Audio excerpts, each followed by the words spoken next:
Olá, graça e paz, tudo bem com você? Comigo, graças a Deus, está tudo bem. Eu me chamo Joel e gosto muito de estudo bíblico. Se você também gosta, se inscreva neste canal, coloca seu comentário, dá o seu joinha, tá bom? Compartilha com seus amigos, com seus irmãos.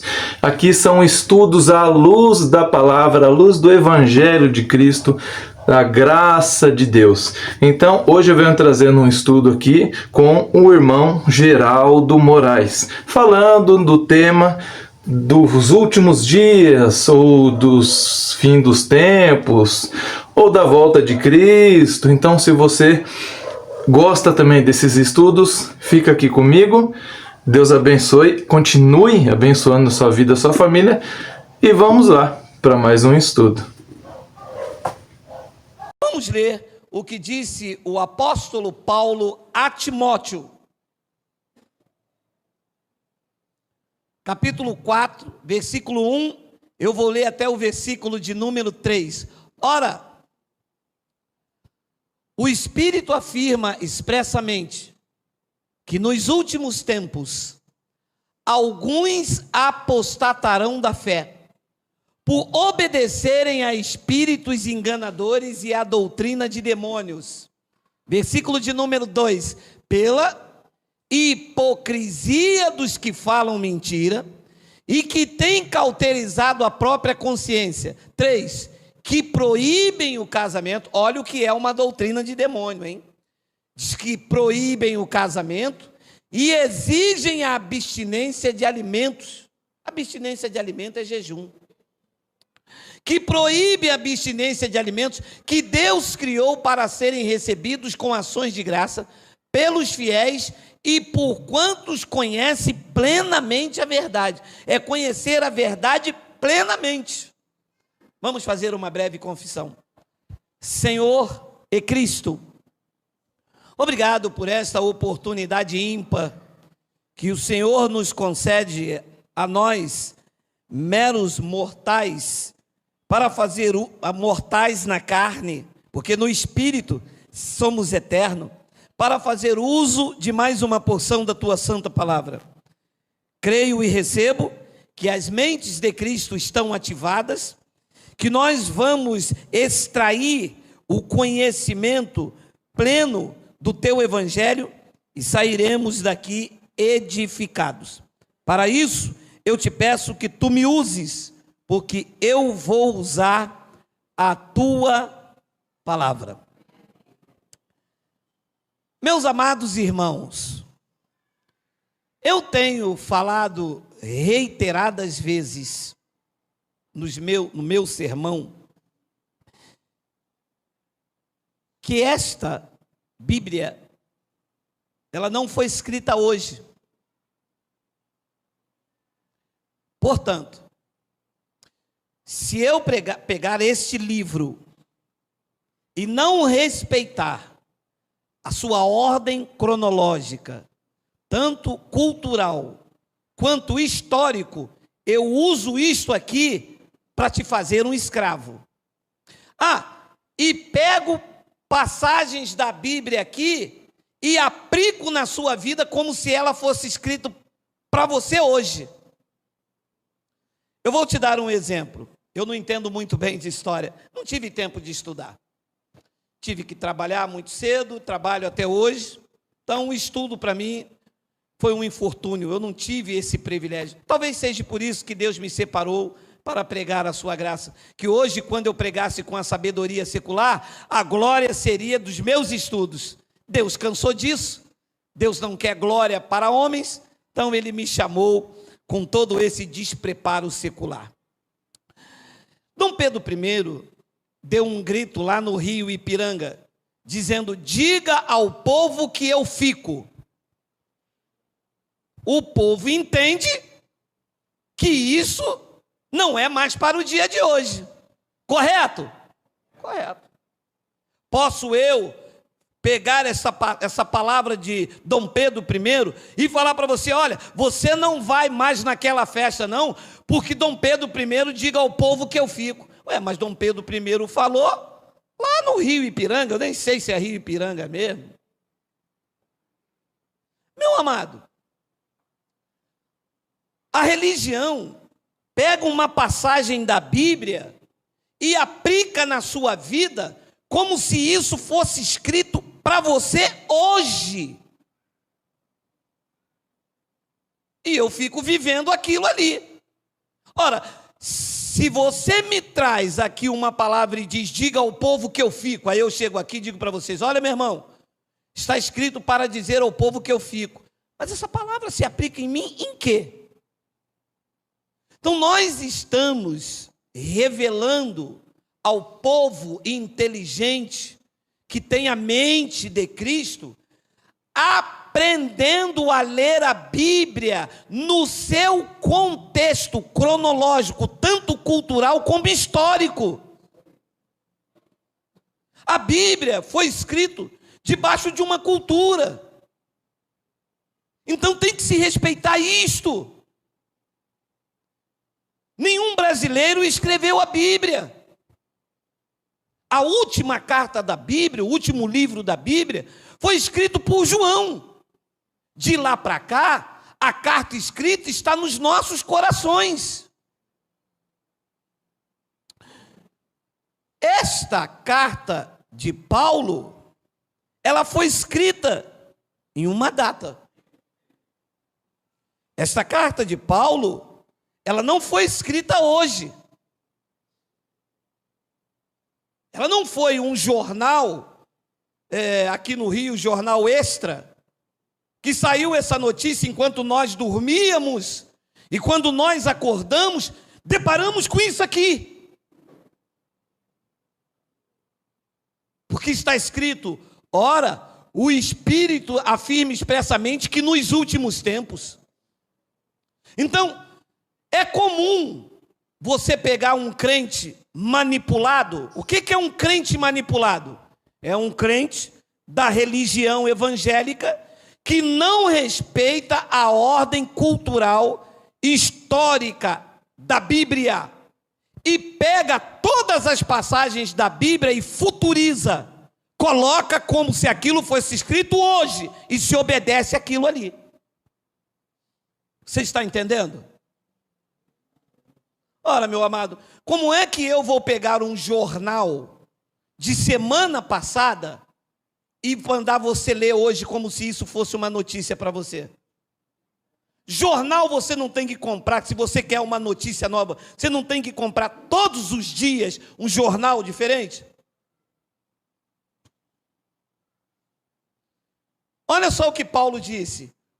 Ora, o Espírito afirma expressamente que nos últimos tempos. Então é comum, quando você pega um crente manipulado pela religião evangélica, quando eles ouvem você falar que o batismo não é mais nas águas e que o batismo é na cruz, como eles nunca leram esta passagem, sabe o que eles falam? Bem que a Bíblia disse que nos últimos dias ia aparecer doutrina de demônio. Está escrito isso? Está. Mas os últimos dias, ao fim do aion, ao fim daquele tempo lá que estava se aproximando. Os últimos tempos, ou o fim dos séculos, ou ainda em algumas tradições os últimos dias, não está relacionado ao fim da humanidade, e sim ao fim de uma geração que estava por vir, como disse Jesus de Nazaré. Mateus capítulo 24, versículo 34 diz isso. Olha aqui. Em verdade vos digo que não passará esta geração sem que tudo isso aconteça.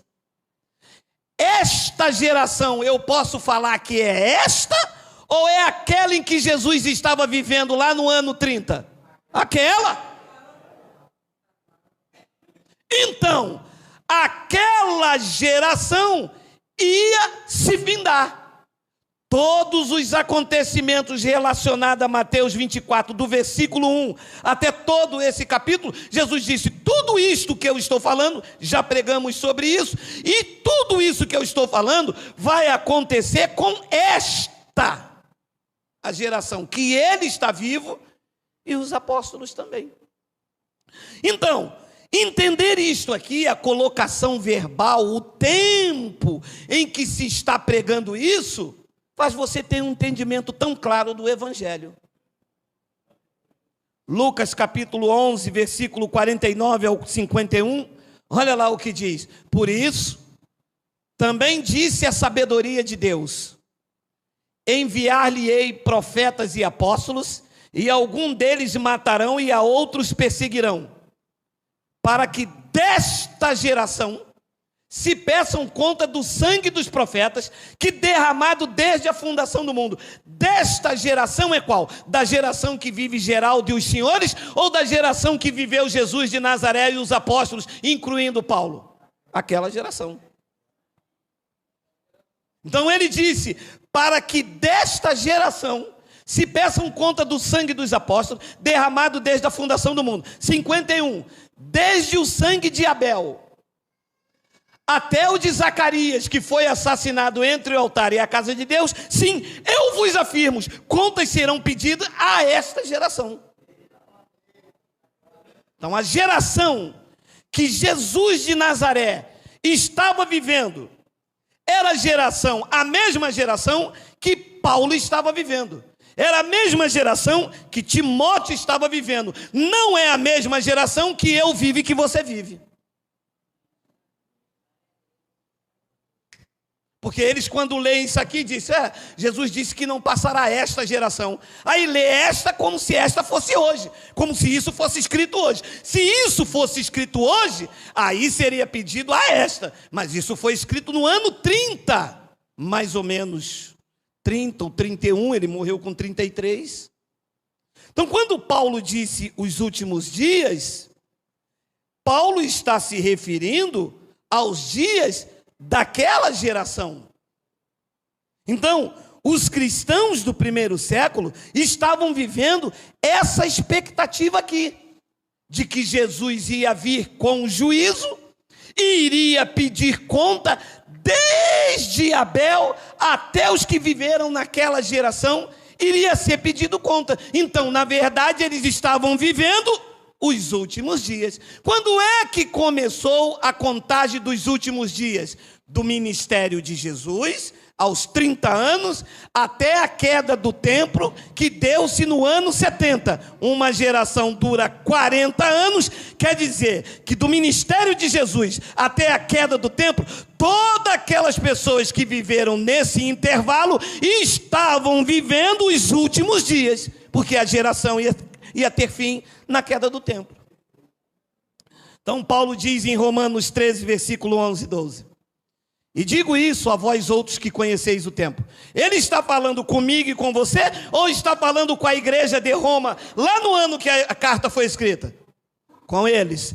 E digo isto a vós outros que conheceis o tempo: já é hora de vos despertardes do sono, porque a nossa salvação está agora mais perto do que quando no princípio cremos. Parou aqui. Ué, Jesus já havia ressuscitado, morreu na cruz e ressuscitou, e eles não estavam salvos ainda? Porque a nossa salvação está agora mais perto do que quando cremos? Então os discípulos não estavam salvos? Paulo também não estava salvo? E aí? Como que se diz isso? Se Jesus já tinha morrido e ressuscitado, já é graça de Deus. Epístola aos Romanos. É porque estava falando da salvação decorrente do juízo que aconteceria dentro daquela geração. Depois ele diz no versículo de número 12: vai alta a noite e vem chegando o dia, ou vai demorar 2000 anos? Paulo disse, o dia já vem chegando. Agora, vem chegando ou vai demorar esse dia da vingança, do juízo que iria acontecer sobre aquela geração? Paulo disse, vai alta a noite e vem chegando o dia. Deixemos, pois, as obras das trevas e revistamos-nos da luz. Depois ele diz, então, em 1 de Coríntios 10, 11: estas coisas lhe sobrevieram como exemplo e foram escritas para advertência nossa, diz nós outros, sobre o quem os fins dos séculos têm. Nos dias de Paulo, lá, o fim dos séculos tinha chegado ou não? Tinha. Então, eles estavam vivendo os últimos dias. Hebreus capítulo 9, versículo de número 26. Ora, neste caso seria necessário que ele tivesse sofrido muitas vezes desde a fundação do mundo. Agora, porém, ao se cumprir os tempos, o tempo lá em Hebreus tinha se cumprido ou não? Eles então estavam vivendo os últimos tempos. Compreende? Como que eu posso pegar essa passagem aqui e ler como se ela fosse escrita hoje?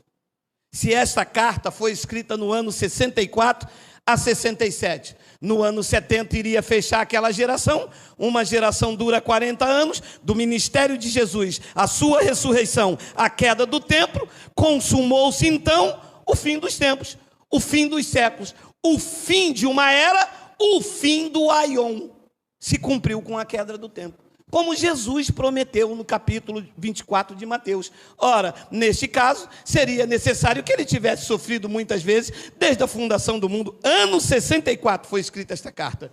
Agora, porém, ao se cumprires o tempo. Os últimos tempos que Paulo falou com Timóteo, se cumpriu quando? Lá naquela época. Você começa a entender que quando Paulo disse os últimos dias, os últimos tempos, não é para o cristão ler como se aquilo fosse escrito hoje e que ele estava se referindo à sua época. Porque quando você prega uma verdade na internet, eles dizem assim: bem que a palavra de Deus diz que nos últimos dias iria aparecer doutrina de demônio. Mas esses últimos dias eram os dias que Paulo, Timóteo e os apóstolos estavam vivendo na primeira era cristã. Hebreus capítulo 1, versículo 1 e 2. Olha lá. Havendo Deus outrora falado muitas vezes e de muitas maneiras aos pais pelos profetas. 2.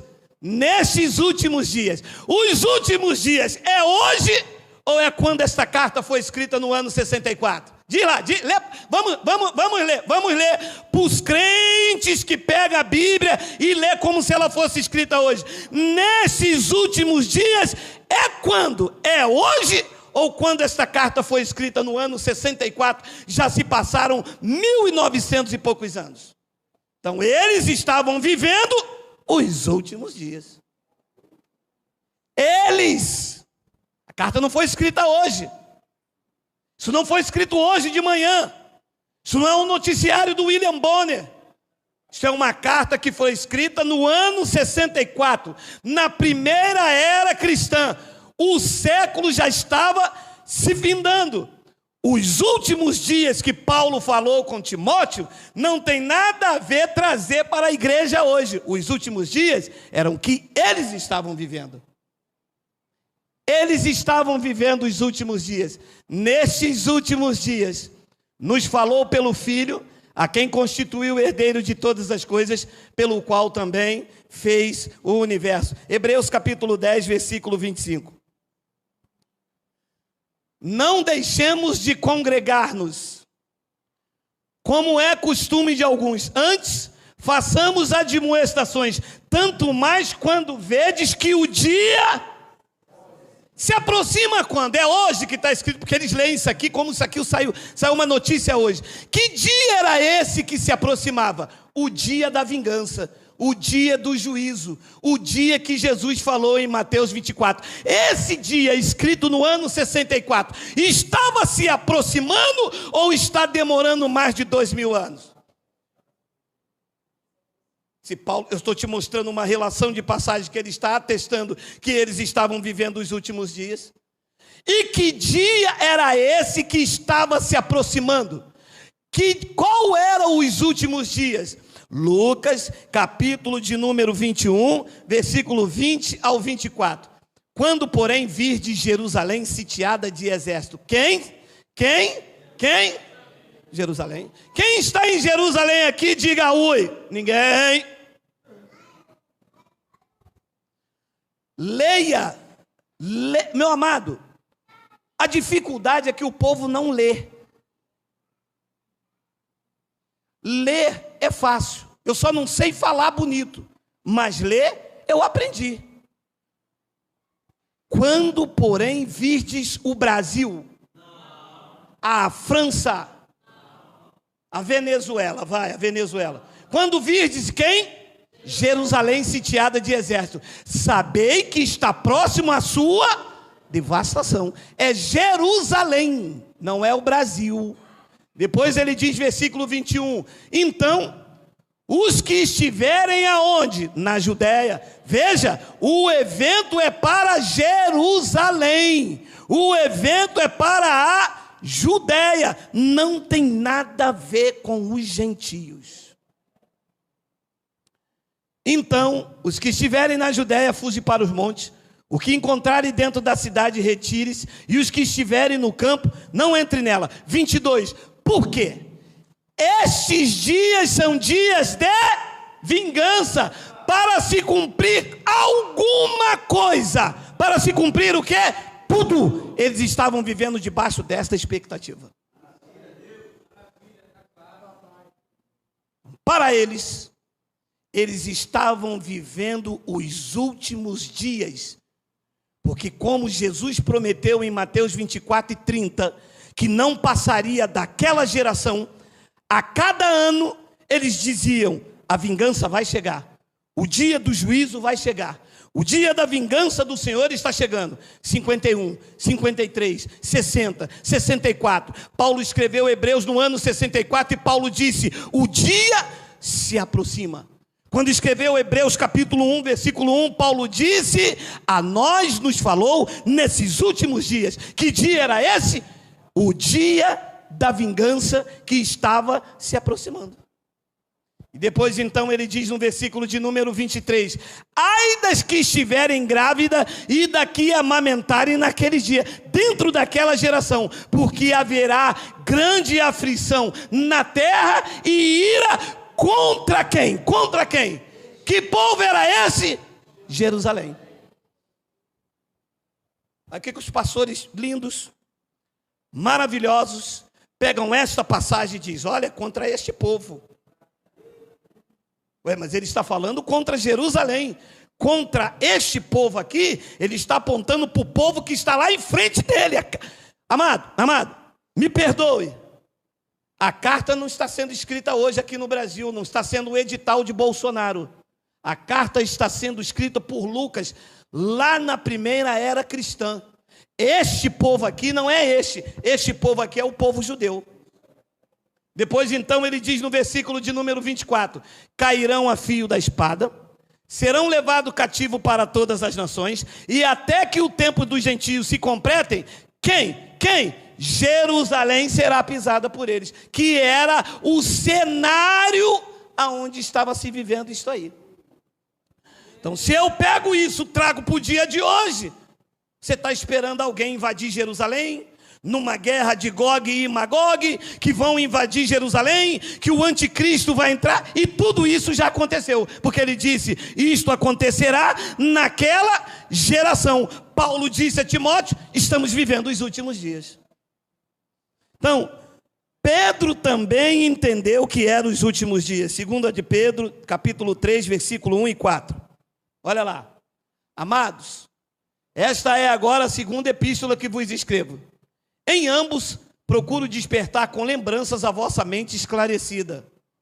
2.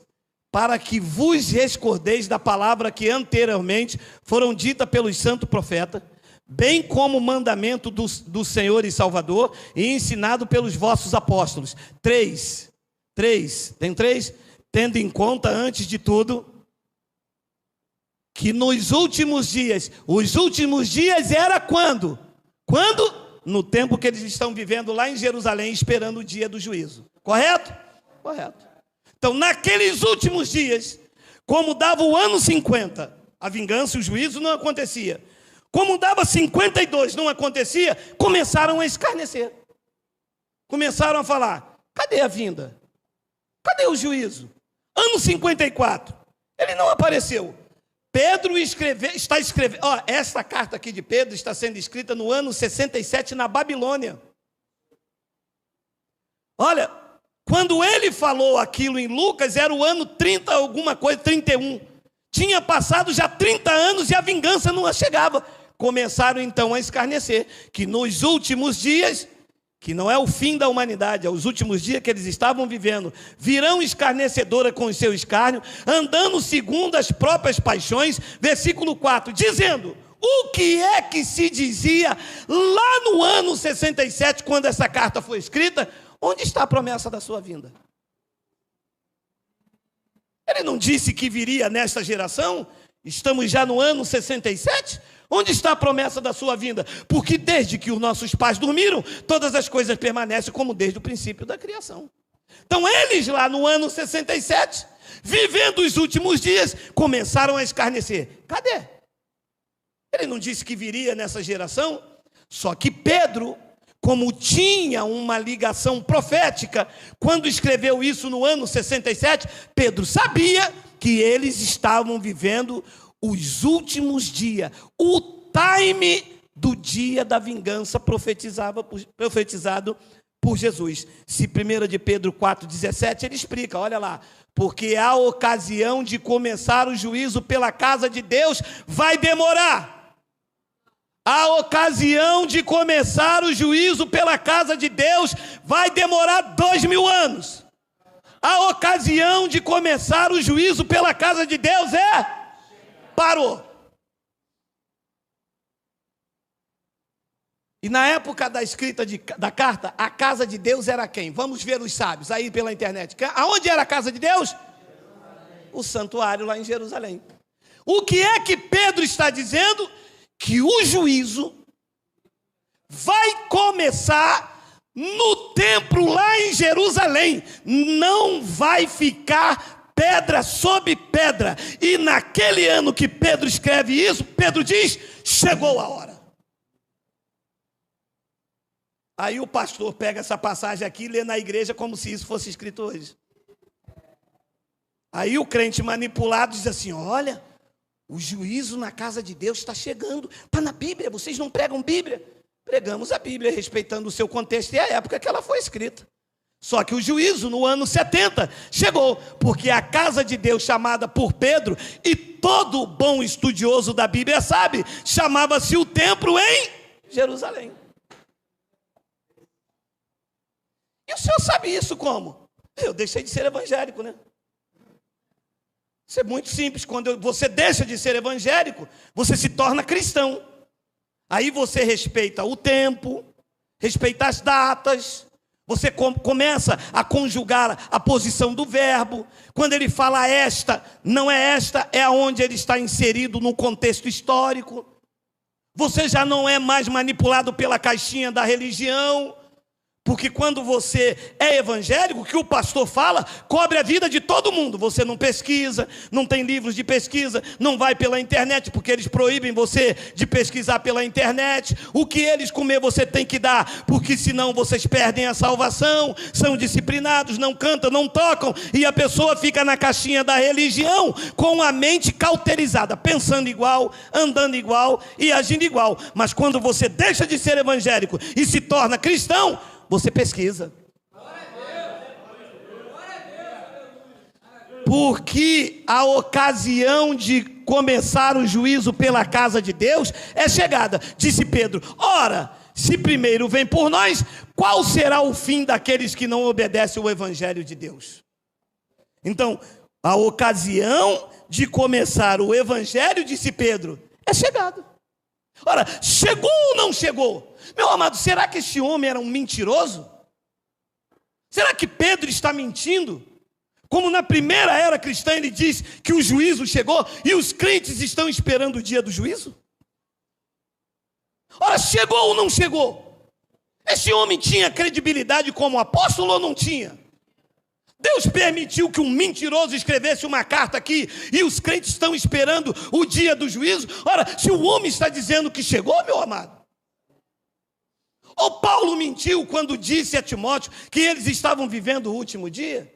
Ou Jesus mentiu quando disse, quando eles viram Jerusalém? Jerusalém foi sitiada. Nero, Vespasiano, todos os imperadores entraram em Roma, saquearam, mataram, fizeram e aconteceram. Será então que esses homens são mentirosos? Jesus não era um profeta? Tiago, 1 João, capítulo 2, versículo 18. Filhinhos, já é a última hora. Ui! É a última hora? Ou vamos demorar mais 2000? Porque ele não escreveu isso hoje. Alô? Bater nessa tecla até tua mente abrir.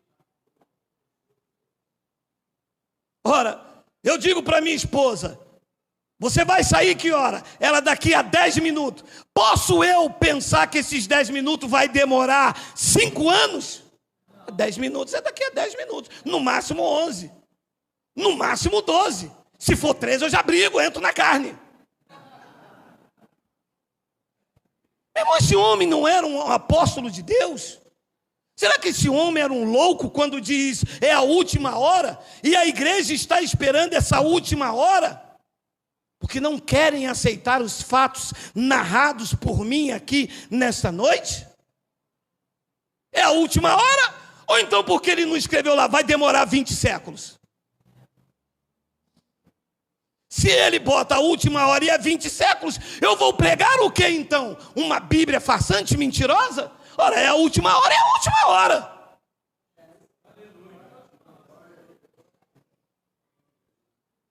Filhinhos, já é a última hora. E como ouviste que vem o anticristo? Quer dizer que naquela época o anticristo já estava lá. Eles estão esperando o anticristo vir.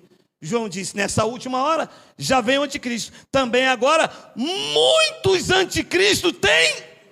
Tem ou não tem? Tem. Eles estão dizendo, se o anticristo está aí, o nome dele é Geraldo.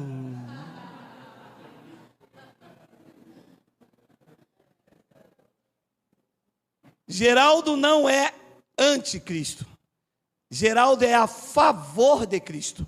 Esta palavra anticristo quer dizer quem é contra Cristo. A palavra antiterrorismo é quem combate o terrorismo. A palavra antibiótico é quem combate uma infecção. A palavra anticristo é quem é contra Cristo. E vocês sabem quem é contra Cristo? A religião.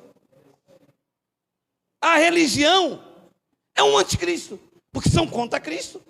Cristo diz que da palma da mão ninguém arrebata. A religião diz, vai perder a salvação. Cristo disse, eu já batizei vocês na cruz. A religião diz, tem que passar pelas águas. Cristo disse, eu aniquilei o diabo. A religião diz, eu preciso vencer o diabo. Ora, vocês estão a favor de Cristo ou estão contra? Ele disse que quem comigo não ajunta, espalha. Vocês são anticristo. São contra Cristo. E João disse, olha, muitos anticristos têm surgido, pelo que conhecemos então, que é a última hora. É a última hora ou é a penúltima? A penúltima pelo menos, vai. Vai. É a última, meu amado. Estava chegando a hora. Os apóstolos que tinham uma ligação, estava ardendo no coração deles, estava sabendo que a profecia de Jesus de Nazaré, que daquela geração não ia passar, estava ardendo. Cartas sendo escritas no ano 58, 60, 61, 67. Paulo estava anunciando, filhinhos, irmãos, é a última hora. Nesses últimos dias, Pedro disse, a hora do julgamento pela casa de Deus chegou. João disse, estamos na última hora. E Tiago, você vê que todos eles estavam dizendo a mesma coisa. Tiago, capítulo 5, versículo 7 ao 9. Olha aí. Sede, pois, irmãos, pacientes até a vinda do Senhor. Eis que o lavrador aguarda com paciência o precioso fruto da terra, até receber as primeiras e as últimas chuvas. 8. Sede vós também pacientes e fortalecei o vosso coração, pois a vinda do Senhor vai demorar 2000 anos. É o quê?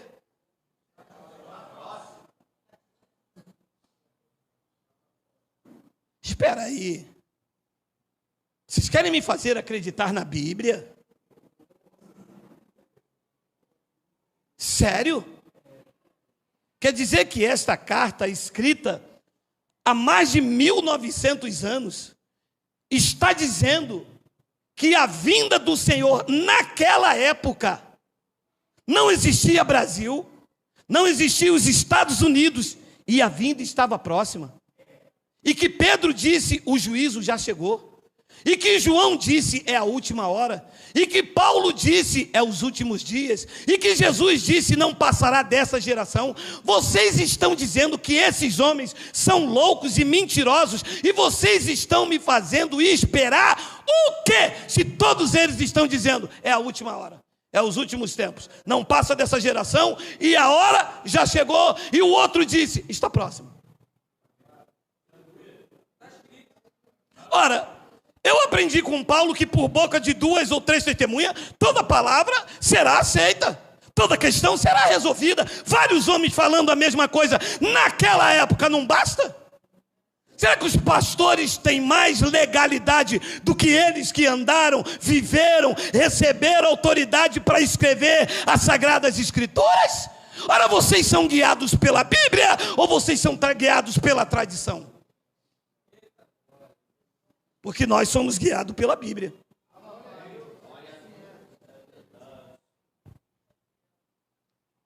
Apocalipse, capítulo 1, versículo... Apocalipse. Capítulo 1, versículo 1. Revelação de Jesus Cristo, que Deus lhe deu para mostrar aos seus servos as coisas que vão demorar mais de 2... Grifa aqui, meu amado. Grifa aqui, meu amado. A hora chegou. Revelação, Apocalipse, capítulo 1, versículo 1. A carta mais antiga da Bíblia. A revelação de Jesus Cristo que Deus lhe deu para mostrar aos seus servos as coisas que em breve devem acontecer. Devem ou não devem? Diga, aconteceu. Porque se é em breve. João disse, é a última hora. Pedro disse, é chegado. Paulo disse, os últimos dias. E eu vou contra essa enxurrada de palavras para agradar a religião, para agradar a denominação, para agradar o meu pastor. Eu vou contra as palavras da Bíblia.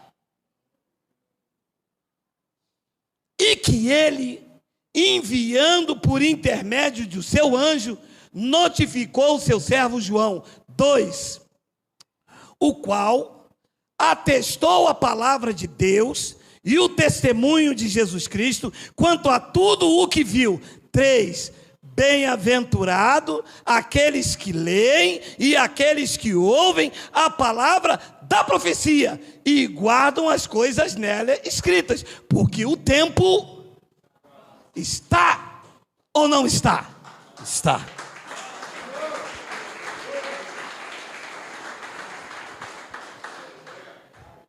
Contra fatos não há argumento. A religião mentiu, manipulou, tosquiou e enganou. Mas a Bíblia é cara. Paulo disse, nos últimos tempos, Timóteo, haverá escarnecedores. E haverá também doutrina de demônios. O que é que estava acontecendo nesse período aqui, da crucificação até o dia da vingança que se deu no ano 70? Neste período, a expectativa era muito grande. Todas as evidências mostravam para aquilo que Jesus falou. E começaram então a haver escarnecedores. Muitas pessoas venderam suas propriedades. Foi um sussurro. Roma invadiu Jerusalém. Houve perseguição a começar do ano 66. E os primeiros cristãos da era cristã, do século, lá do primeiro século, sofreram. Foram humilhados, presos, mortos, decapitados. Pedro foi crucificado de cabeça para baixo. Paulo foi decapitado em Roma por Nero. Todos eles foram mártires, porque eram dias cruéis de perseguição. E começaram então se levantar falsos profetas, se levantar pessoas dizendo, eu sou o Cristo, para benefícios, para tomar dinheiro das pessoas. Jesus, em Mateus 24, advertiu, dizendo: se alguém falar, ei-lo ali, ou se ele está lá, não vá. Por quê? Começaram a chegar os aproveitadores. E no meio desses aproveitadores, se levantou uns abençoados, pervertendo a fé de alguns. As pessoas estavam vivendo na grande expectativa de ver o juízo de Deus sobre Israel, o sangue do justo Abel ser requerido, e começaram então a entrar os manipuladores da fé, como Paulo mesmo explica em 2 de Timóteo, capítulo 2, versículo 16. Olha lá: evita igualmente os falatórios inúteis e profanos, pois os que deles usam passarão impiedade ainda maior. Paulo está escrevendo esta carta a Timóteo no ano 66 e 67. Está dentro do contexto dos dias que estavam próximos. Nesses dias começaram a se levantar falatórios inúteis. Então Paulo diz no versículo de número 17: além disso, a linguagem deles corrói, como câncer, entre os quais se inclui Himeneu e Fileto. 18. Estes se desviaram da verdade, asseverando que a ressurreição já se realizou, e estão pervertendo a fé de alguns. Presta atenção: no ano 66 e 67 da era cristã, o juízo, o dia estava chegando. Não tinha chegado ainda. O que é que Himeneu e Fileto estavam fazendo? Tirando a esperança do povo, dizendo: ele já veio, você já ressuscitou, ele já ressuscitou. Não vai haver juízo. Só que isto aqui, antes do ano 70, era uma palavra que corroía. Depois do ano 70, não é mais, porque o juízo aconteceu na queda do templo. Então, quando você diz a uma pessoa que o juízo aconteceu lá no ano 70, quando o templo caiu, eles dizem assim: Himeneu e Fileto disse que a ressurreição já passou, mas Himeneu e Fileto está falando antes do ano 70. A data precisa aqui é 66 e 67. O dia estava chegando, mas não chegou. Estava chegando, não tinha chegado ainda. E Himeneu e Fileto estavam pervertendo a fé das pessoas que estavam na grande expectativa daquele dia chegar. E as pessoas vendendo as suas casas, vendendo os seus bens.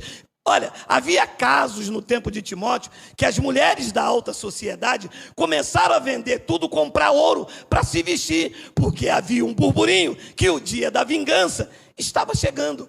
E Paulo repreendeu no meio da comunidade quando disse: olha, o traje da mulher não seja o cabelo frisado, dispensando no ouro, nas suas vestes. Por quê? Porque a expectativa da vingança estava próximo. Hoje, falar que a vingança não aconteceu também é perverter as fés das pessoas, e essa palavra corrói como câncer, porque o juízo já aconteceu quando o templo caiu no ano 70.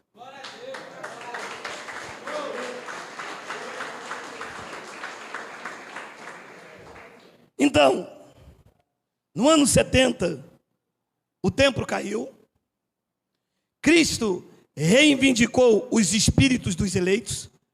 Antes desse juízo, quando alguém morria, ele ficava numa morte adiana, no Hades, preso. Cristo veio, reivindicou os espíritos de todos os que viviam naquela época presente. Todos foram tomados para Deus. A palavra arrebatado é tomados para Deus. Estavam presos no túmulo, os espíritos dormiam e Cristo reivindicou os espíritos dos eleitos e tomou para ele. De lá para cá, todos nós somos já de Cristo. Quando findar os seus dias, quando a tua hora chegar, o teu espírito será tomado para Cristo e tu estarás diante do trono da graça de Deus, sem ter que ficar retido no túmulo. E por que as pessoas não querem aceitar isso? Porque isto te deixa numa expectativa de que ele ainda vai voltar, e se você não estiver dentro da igreja, você fica. E usam a parábola das virgens.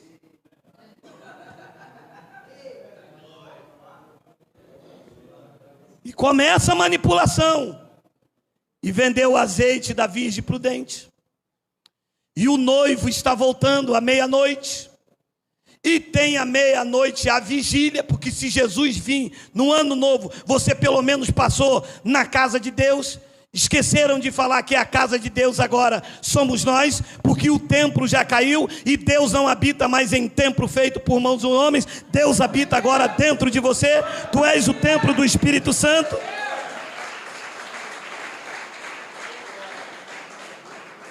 Hoje, se você falar que você não ressuscitou com Cristo e que o juízo não aconteceu, esta tua palavra que corrói como câncer. Emineu e Fileto estavam antes do dia chegar. A palavra deles estavam corroendo como câncer. Mas hoje eu posso falar, porque já passei desse evento. Nós já estamos ressuscitados com Cristo. Emineu e Fileto não podia falar. Estava antes do ano 70. Essa era uma palavra que iria corroer. Depois do ano 70, nós podemos falar que estamos ressuscitados com Cristo. Paulo avisou isso à igreja de Colosso, a igreja dos gentios. Colossenses capítulo 3, versículo 1 e 4. 5 minutos, olha lá. Portanto, se fostes ressuscitados juntamente com Cristo, fostes ou não fostes? Fostes. Então Emineu e Fileto disse: a ressurreição já passou, o dia estava chegando. Paulo começou a abrir os olhos dos colossenses, embora eles estivessem esperando o evento. Paulo na igreja lá de Colosso disse: olha, vocês já foram ressuscitados com Cristo. O juízo é para Israel.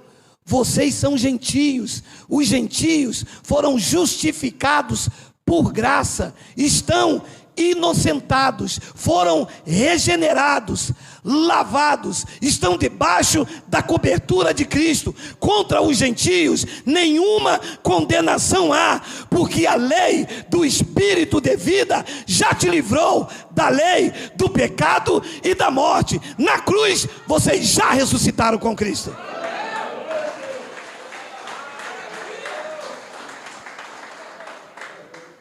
Portanto, se fostes ressuscitado com Cristo, buscai as coisas que são lá do alto, onde Cristo vive, assentado à direita de Deus. 2, pensai nas coisas lá do alto, e não nas que são aqui da terra. 3, porque morreste, e a vossa vida está oculta no Exu. Não, você acredita nisso, meu irmão? Não, você acredita que a tua vida está oculta em Cristo, está oculta juntamente com Cristo em Deus? Você crê nestas palavras aqui? Diga: Abba, Pai. Nada pode contra vocês.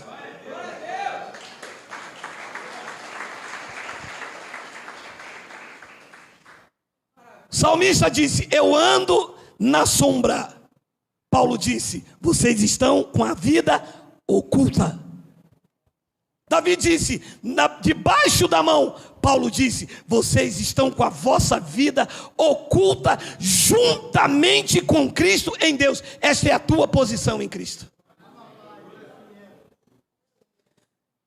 E as pessoas nos perguntam assim: então, significa que o juízo já aconteceu?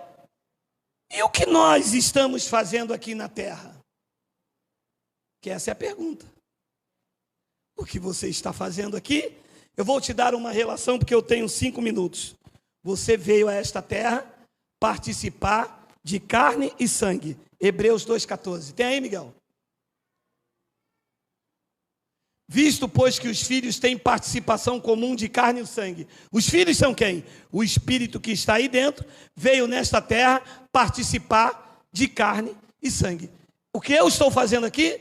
Participando desta carne e deste sangue. A minha verdadeira identidade não é esta que você está olhando. Deus não é pai desse negão aqui. Deus é pai do Espírito que está dentro desse negão. O pai desse negão aqui é Geraldo e Dona Lourdes. Deus é pai do Espírito que está dentro desse negão. Esse negão aqui é a identidade que se move, é a identidade que se relaciona com as outras pessoas. Na verdade, eu sou um espírito que estou participando de carne e sangue. Para quê? Para cumprir um propósito estabelecido por Deus. Efésios capítulo 1, versículo 11. É isto que nós estamos fazendo aqui. Olha lá. Nele, digo, no qual também fomos feito gafanhoto, desgraçado, pó da terra, miserável. Fomos feito o quê?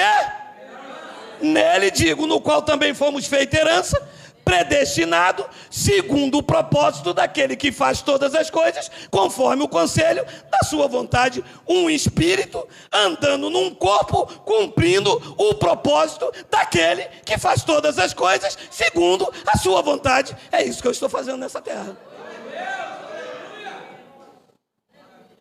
E acontece o que depois? Quando eu cumprir o propósito de Deus nessa terra, voltarei para a minha cidade de origem. Filipenses capítulo 3, versículo 20. Pois a nossa pátria é o Brasil, a Itália, a Alemanha. A nossa pátria está nos céus, de onde também aguardamos o Salvador, o Senhor Jesus Cristo. 21, o qual transformará o nosso corpo de humilhação. Então, este corpo aqui de humilhação, quando o trono falar, Geraldo, acabou a tua missão.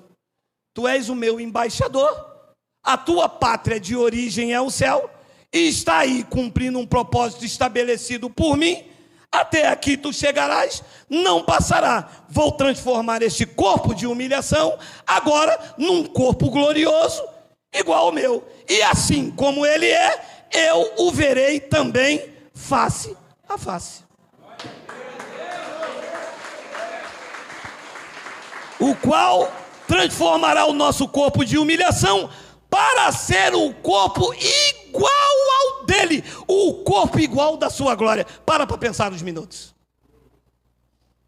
Imagina que glória! Você fechar os teus olhos aqui, quando abrir, que você se olhar, tem um corpo igualzinho o dele. É isso que me espera. É isso que te espera. Isso tem que acontecer quando todos forem arrebatados. Não, esse arrebatamento aconteceu aqueles irmãos que viviam lá, em que os seus corpos ficavam presos no túmulo. Hoje, pela bendita esperança do juízo acontecido lá depois do templo, quando fechar os teus olhos físicos aqui, já aparece diante do trono da graça com o corpo igualzinho o dele. E eu vou dizer uma coisa, é por isso que eu não tenho medo do sistema. Foi por isso que Paulo disse, o viver, para mim, é ganho, e o morrer é lucro. É ele que está falando essas coisas. Ele tinha consciência do que o aguardava. Meu irmão, estar com Cristo é incomparavelmente melhor do que ter que aturar esse governo que está aí. Então é isso que nós estamos fazendo, andando em obras preparadas de antemão, como Paulo disse em Efésios 2:10, olha aí, pois somos feitura dele, criados em Cristo Jesus para boas obras, as quais Deus de antemão preparou para que andássemos nela. Nós não estamos aqui por acaso. Por acaso nós andávamos na religião. buscando Deus quando Ele estava dentro da gente, pagando um preço que Ele já tinha pago, fazendo um sacrifício que Ele não recebe. Então, andar por acaso era andar na religião. Em graça, estamos andando num caminho que Ele preparou, obras preparadas por Ele de antemão. É isso que nós estamos fazendo aqui. E vou finalizar com vocês dizendo o seguinte: se você entender isto, você salta de alegria. Cada um dos senhores, espíritos revestidos de carne, estão nesta terra em uma missão diplomática. Estão aqui enviados por Deus. Você sabe o que é uma missão diplomática? É que quando a embaixada do Brasil manda você ir para os Estados Unidos, você vai numa missão diplomática. Deus fez cada um de vocês embaixadores e embaixatriz de Cristo. Estão nesta terra com uma missão diplomática. Está lá em 2 de Coríntios, capítulo 5, versículo de número 20. Olha aí. 2 de Coríntios 5, 20, tem? Se não tiver, eu leio ali. De sorte. Olha, segura aí. Nenhum sistema nunca me apresentou esta palavra. Por onde eu andei, eu só ouvi falar que eu era miserável, que eu era um pó da terra, me chamaram de gafanhoto, me chamaram de tudo. Que na verdade eu não era nada daquilo que eles falavam, eu era na boca suja deles. A verdade é que a nossa missão, o povo da graça de Deus, está nessa terra com uma missão diplomática. Diz que de sorte que somos embaixadores em nome de Cristo. Os homens embaixadores e as mulheres embaixatriz. Posso ouvir um Abba Pai? Abba Pai.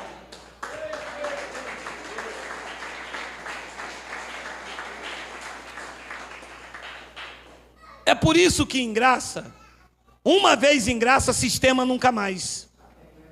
Porque nós deixamos este título de embaixadores para ser humilhado, taxado de ladrão, dizer que o diabo... Meu amado, você imagina um embaixador do Brasil nos Estados Unidos? Pode ser um miserável, pode ser um maltrapilho, pode ser atacado. O embaixador tem destaque, meu irmão, tem posição. Tu és o embaixador de Cristo, coloca isso na tua cabeça. Tu és uma Meu amado, a menos que você não aceite essa verdade. De sorte que somos embaixadores em nome de Cristo, como se Deus exortasse por nosso intermédio. Em nome de Cristo, pois rogamos que vos reconcilieis com Deus. 21. Aquele que não conheceu o pecado, Ele o fez pecado por nós, para que nele fôssemos feitos desgraçados, miseráveis, pó da terra, fôssemos feitos o quê? A justiça de Deus. A justiça foi para o povo de Israel. Os gentios já são a justiça, já foram a justiça de Deus. Eu quero que você medite, pesquise, leia, que vocês se debulhem sobre esta palavra. Eu não sei se a palavra certa é essa, que vocês se debrucem sobre estas verdades, verifiquem e atestem se os últimos tempos fala do fim da humanidade, ou eram os últimos dias que os cristãos estavam vivendo e esperando o juízo que viria sobre Israel, não sobre a igreja de Cristo, porque a igreja de Cristo, disse ele, já passou da morte para a vida. Receba paz no teu espírito, receba sabedoria e entenda que tu és embaixadores de Cristo. Assim é, assim seja, assim disse o Evangelho da graça de Deus. Vamos ficar